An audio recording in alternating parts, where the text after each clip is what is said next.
Welcome to Where Parents Talk TV. My name is Lianne Castelino. Today we welcome a mom of three, an author who is an experienced professional in the area of sexuality as a health coach and an erotic expert. She's also the founder and CEO of Awoken Beauty. A native of Mexico City, she lives in Toronto with her husband and children aged 5, 4, and 2 years old. She conducts workshops and coaching sessions with clients from around the world. We are delighted to welcome Kelly Swartz. Hello, so happy to be here. Well, thanks so much for joining us. And it's always so interesting talking to somebody in your line of work. What made you pursue it? Just out of curiosity, what led you to it? I guess I've always been focused on sexuality. I just did it, I guess, in a roundabout way. I was always curious. I was always not judgmental. I was always the one that people would approach to ask me questions like, hey, did you know, right? Because sexuality, we don't really talk with adults or as children or as teens, and we don't talk to, we talk to our peers about it. So I was always the peer that people would come and ask or tell me something that happened so that I would not judge them, which I never did. I was always like, oh, that sounds so interesting. Tell me more. So I've always been that person, and I've always read a lot on sex. I just find it incredibly interesting. We're all sexual beings, all of us humans, and the gamut and the and just how differently sexually we are. It's just, I find it fascinating. And sexuality, yes, it is to make children sometimes, but it is mostly for pleasure. And that's just a fascinating topic, right? It's just something that makes you feel good, but it also empowers you and speaks a lot about who you are. And it's a really amazing way, which is the way I work, of getting to know yourself. So you get to know yourself through your own sexuality.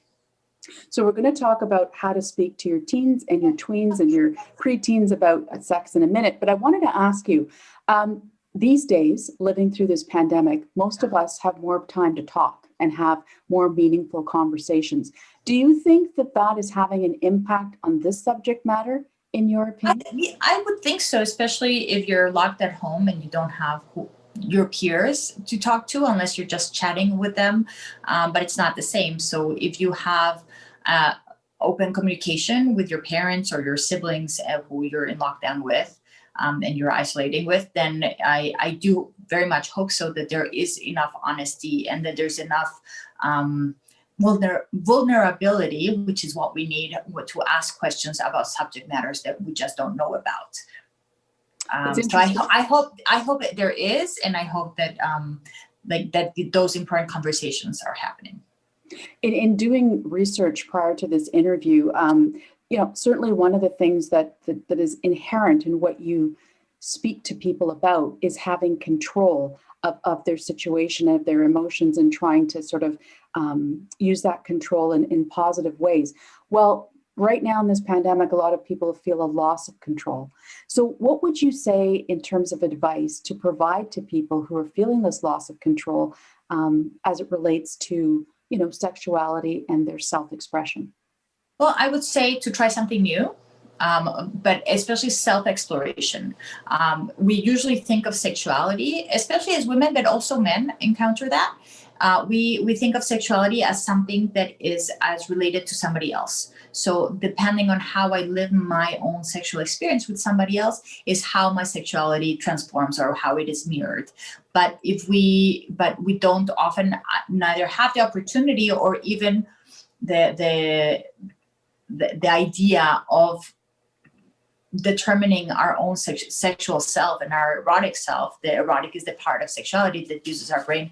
So to determine that by ourselves, right? We're never told like, hey, go forth, explore yourself and see what you find. And I'm not only talking about self-pleasuring or masturbation. I'm talking about something much deeper. I'm talking about intimacy, which is a deep connection.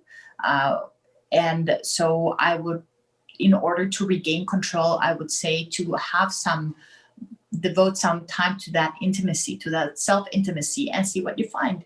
Because we also think of our sexual selves, not only that we are mirrored by somebody else and that it always relates to our experiences with somebody else, but we also think that it's stagnant, that the way we've had sex or the way we think about ourselves sexually at a certain point in our lives will always be the same. And it isn't, right? If everything changes, right? Our metabolism changes, our hormones change.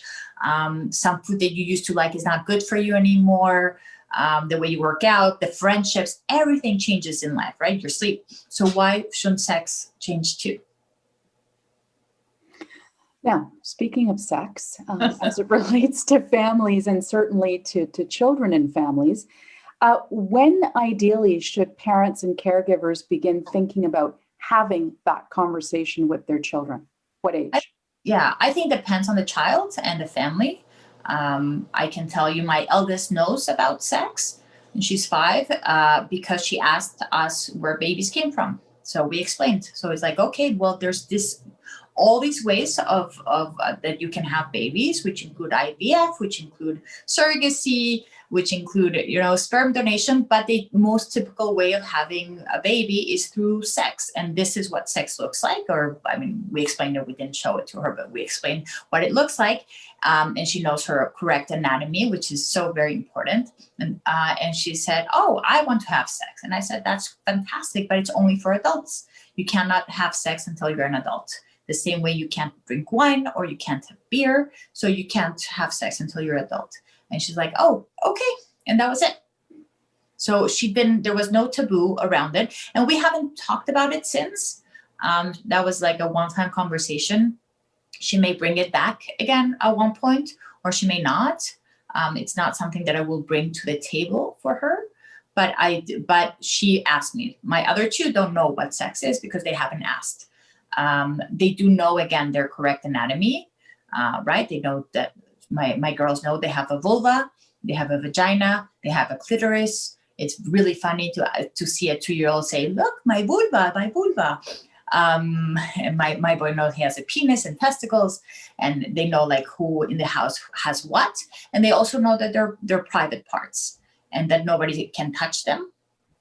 Not us and not nobody around it outside the house, and keeping them safe, or saying like, if anybody asks you to be touched or to touch them or whatever, you need to tell us. So just and not scaring them, but just giving them the information from like very young. And that's I find that incredibly important to prepare them for the world, because you can't protect your children, right? You don't know what can happen outside and who will be in touch with them. But they also know that their parts are pleasurable and they touch themselves, as all children do. I'm sure you saw your children when they were toddlers in the bathtub touching themselves because it feels good. So talking about how it feels good, and that's great, but you shouldn't touch each other. And also you shouldn't do it in certain parts of the house or in certain places. You don't touch yourself at school. You don't touch yourself at the mealtime. It is private and it is intimate and it is sacred. It is yours, which means that you don't go flaunting it around, not because it's wrong, but because it's yours and it's intimate. And that's something really interesting, is that it only takes about 3 or 4 times to tell somebody something negative about sexuality or their own bodies, and they start internalizing it. So if you correct, like, yes, you don't want your children to be masturbating in front of you, but if you correct it negatively, like saying, oh, that's disgusting, or that's dirty, or that's like, you shouldn't be doing that, then if you repeat it a few times, then they will internalize it and they will start having negative thoughts about themselves or about pleasure, about sexuality. So the correct way is having a conversation with them. Is like, oh, that feels good. That's fantastic. You can do it in your bedroom with it. When you're in your bed at night, that's a great place to be touching yourself, and that's okay. And it feels good and it's fantastic. And you wash your hands before and you wash your hands after. And that's that. And without putting any judgment or negativity around it. That's so interesting on so many levels. I'm curious, what about families where the children don't ask? You said that your daughter asked, and that's what led you down that road. What about if they don't ask? So if they don't ask, I would think around 8 or 9 is a good time. Also, their bodies will start changing soon. So it's a good time to start talking about sexuality. And you can have, the birds and the bees conversation, or you can do it more expansive. You can, oh, I'm sorry, Lola, quiet. That's, the good things of working from home is you have a dog who barks. So starting to put things on the table. And that one thing that is incredibly important is to make yourself available to have those conversations, because children do wonder, and they they are curious about it, and they have questions, but they won't ask if they think it's bad, or that you'll get upset, or that you'll judge them, or that you'll tell somebody else, or you will make fun of them. But if you make communication with them very open and very safe, then they will come to you. And that's something that's primordial. I used to make these talks, and I will retake them in 2021, because 2021 will be a simpler year, I hope. I used to have these conversations, these workshops with young girls and their parents. So their parents would be present. And when I started designing them, I thought they shouldn't be, because that's the way also I grew up, is like, oh no, you don't want your mom around when you're talking about these things. And then I retracted that, and I said, no, that's wrong, because after this workshop, they will have so many questions, and the person they should be going with these questions should be their parents, because they should know that it's not taboo, and that their parents are a safe place for them to go and ask. And because they shouldn't be looking online for things. They shouldn't ask their peers, because they will always get the wrong information, and that just goes on it like a domino. So bringing it up, it's like, hey, just like sitting, like, then you can use a movie, or you can use a television, a show that has something sexual in it, and be like, hey, do you know what that's about? Do you know how that is? Or even just bring it like, do you know where babies come from, right? That's like the easiest. Where do babies come from? How are they made?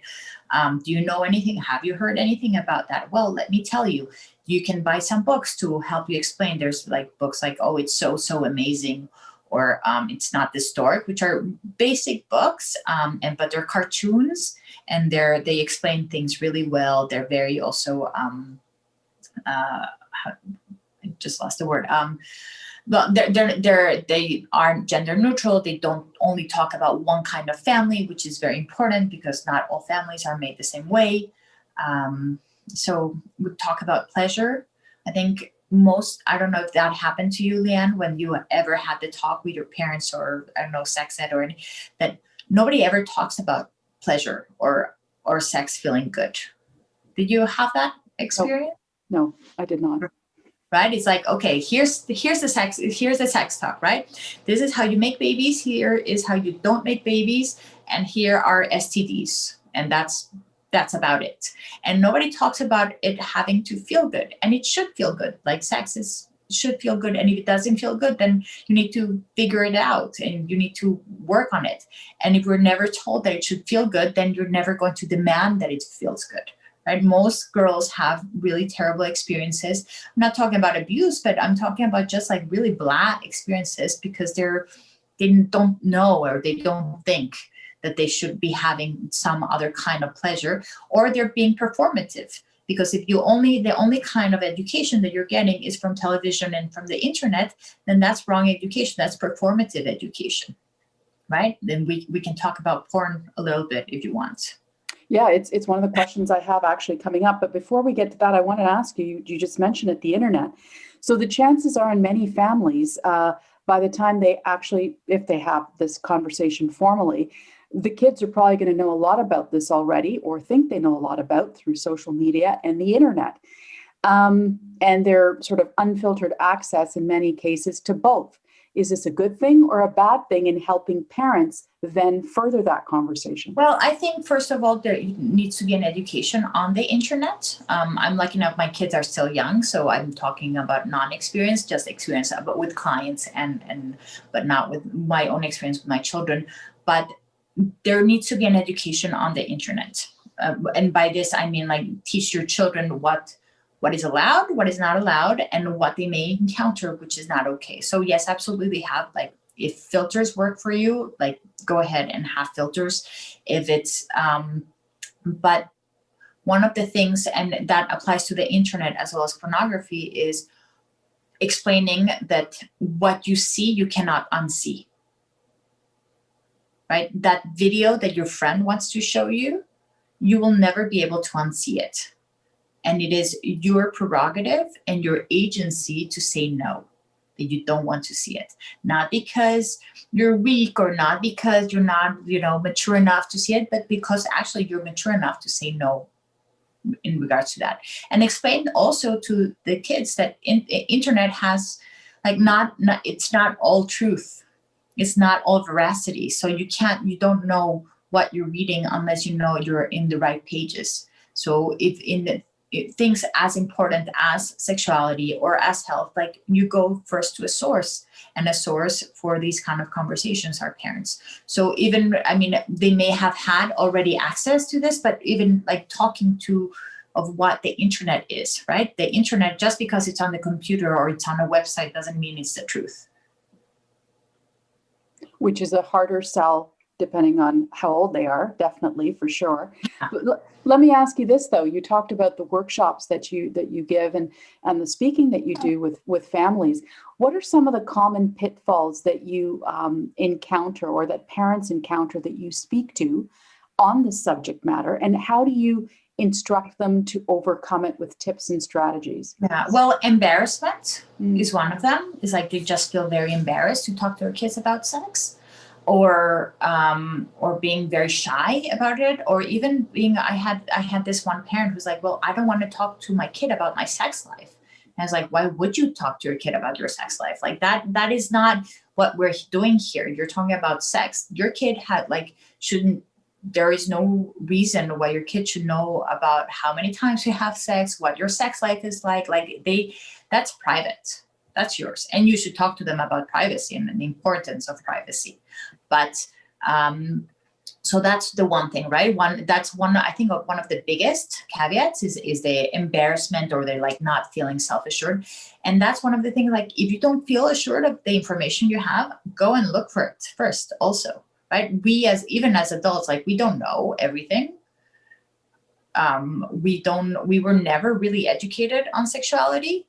We were never really taught. I've encountered so many women who don't know their correct anatomy until they're pregnant and they're giving birth, and then suddenly like things of them are breaking apart and they didn't even know they had them, right? Or how many of us grew up thinking, that like we have a vagina and that's what we have. And it's like, no, actually there's so many other parts because nobody ever like taught us. So in order to speak to your kids is to inform yourself first. And that's a great way of doing it, because then you'll feel more self-assured.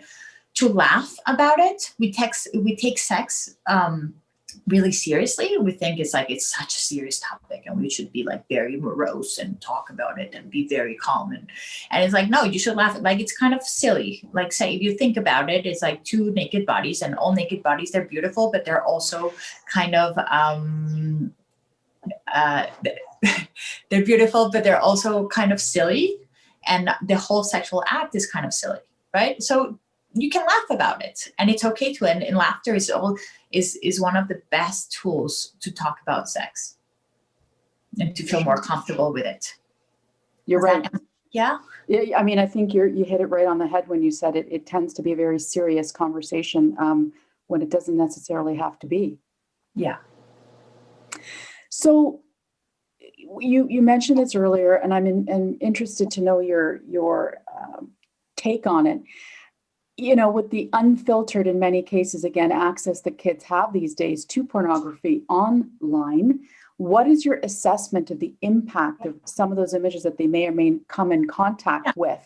Yeah, well, it can have really great impact. And again, the big conversation that needs to happen is about responsibility, right? Is it you're responsible for your brain, you're responsible for yourself, and you're responsible for what you see or you don't see.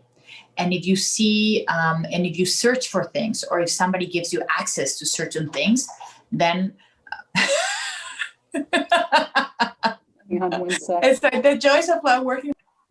So when it comes to the access that kids have potentially to seeing porn online, what are the impacts in your estimation on a teen or tween of seeing these images? Well, they're great impact. And again, the first conversation that needs to happen is about responsibility. You're responsible for your own eyes. You're responsible for your mind. You're responsible for your sexuality. Therefore, even though you have access to all these things, doesn't mean that you should, right? We have access. I have access to, I don't know, 5 kilos of chocolate. Should I eat all the 5 kilos of chocolate? Not necessarily. Would it make me feel like terrible afterwards? Probably. Will I eat them? No. Will I eat a nibble? Maybe. But should I know what kind of chocolate it is? Should I know the ingredients? Probably, right? So that's the first thing. And again, the responsibility and the agency that you have. I'll give you an example that is completely unrelated, but I think it gives you like really great information. So I have this friend who works in the cannabis industry. And she and her husband are incredibly open about their cannabis use and about what they do in the cannabis. And they have kids. 2 of them are teenagers. The youngest is much younger. And the teenager has been like, they know about cannabis because the parents talk about it. They're actually the woman is an educator on cannabis. And he has been around one of the teenagers, his peers, who smoke cannabis. And he won't, because he knows what it does to his brain. And he's like, nope, I don't want it right now. My brain is still developing. When I'm older, I'll try it. But right now, I'm okay. And it's because he has the information, right? And it is not taboo. And it's not like he's not being a bad boy, and he's not like being like super mature or whatever. He's being incredibly mature because he has the information and he's having agency. So in the same way with pornography and with the access to internet is, you can find a lot of things, but do you really want to find them? And second of all is the explanation of what pornography is. And that's when there's a huge fall. And that's pornography is not sexuality. Pornography is not sex. Pornography is a representation of sex. In the same way that movies and television, you would never look at a movie or a TV show and be like, oh, that's life. That's what life is like. You're like, no, that's a show. I'm being entertained, right? Or that's a movie. I'm being entertained. You don't expect, somebody flying in or time traveling. Like that's entertainment. Pornography is the same. Pornography is a representation. So if you explain that, then you don't believe what you're looking at as truth. So you're not expecting that to be, right? In the same way, again, another example, you grow up with Barbies and you think that is the truth of a woman's body. And then you grow up and you don't have that body because that is not the truth. That is a representation, which is actually like very wobbled representation of a woman's body. So the first thing is to inform and to tell your children like that exists. And you may see in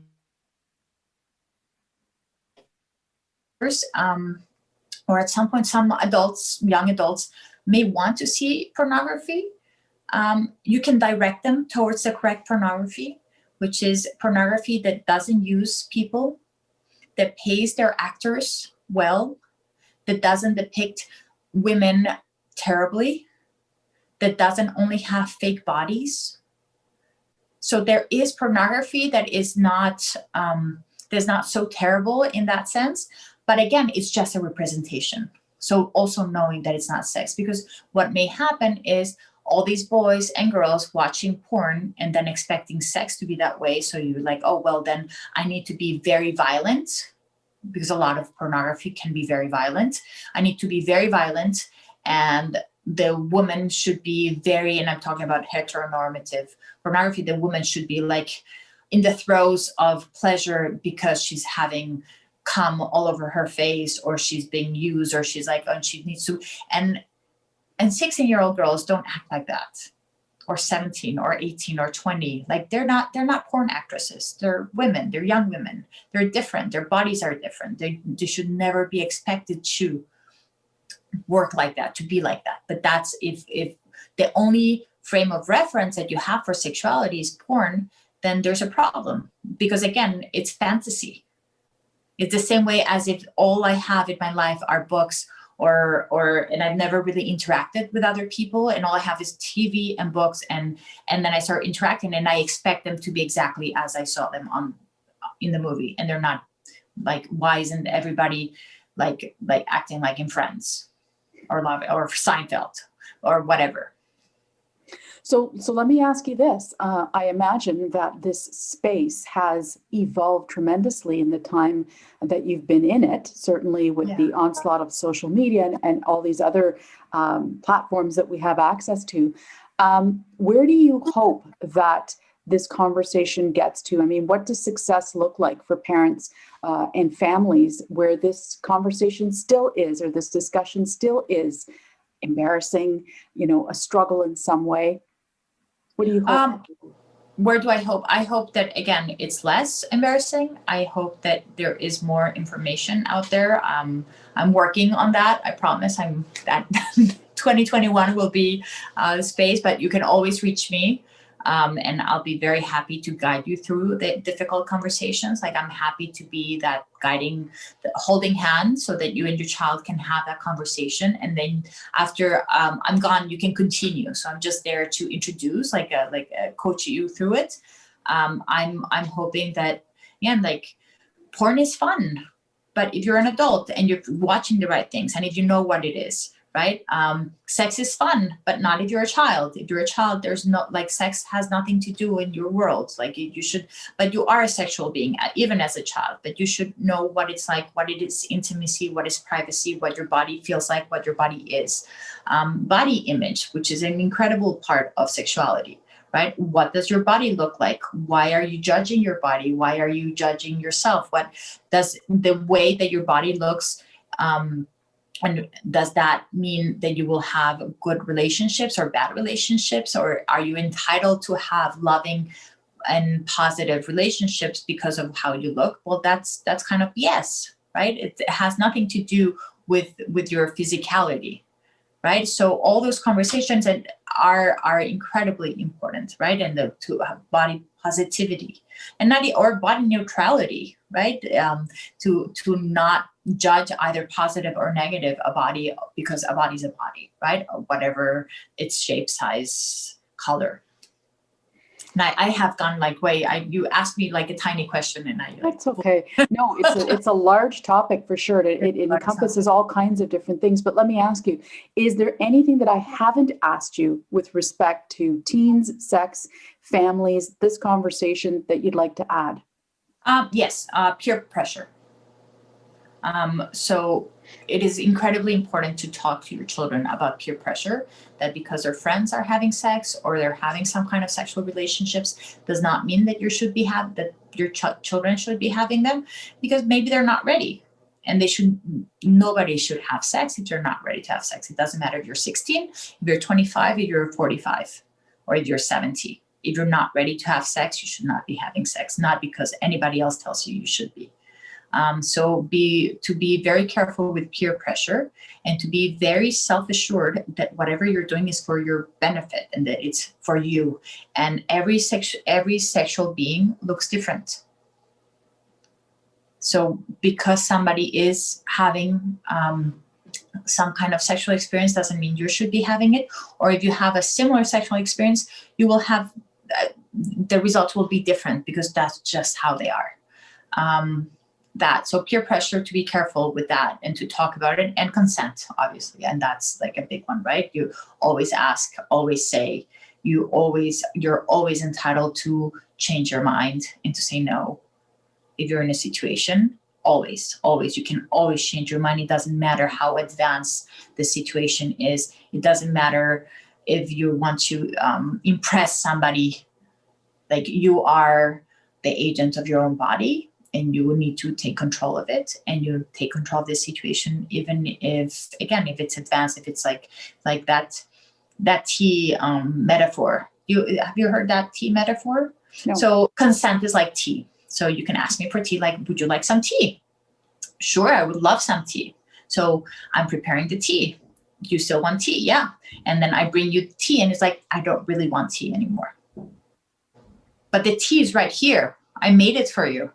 Yeah, but I don't want it. But take it. No, I don't want it anymore. No, thank you. So in that respect, so consent is the same. And consent has also different levels. I'm really expanding here. It's not only physical consent, but also emotional and technological consent. So it's not okay for your peers or your buddies or your loved one, right? If you have a girlfriend, boyfriend, or whatever you will call, texting you and sending you Snapchats or Instagram, whatever, or TikToks at 11 and 12 and 1 a.m. Because not just because you have a phone and you're available doesn't mean you're available. Well, we certainly could go on, Kelly. It is a massive topic, and I have no doubt that you have educated and empowered parents and families who listen to this interview, because it is still a taboo topic, depending on the culture, the age of the children, all kinds of different factors, as you know better than I. But thank you so much for your time and your perspective today. It's certainly my pleasure. Lots of food for thought. Thanks so much. Thank you, Lianne.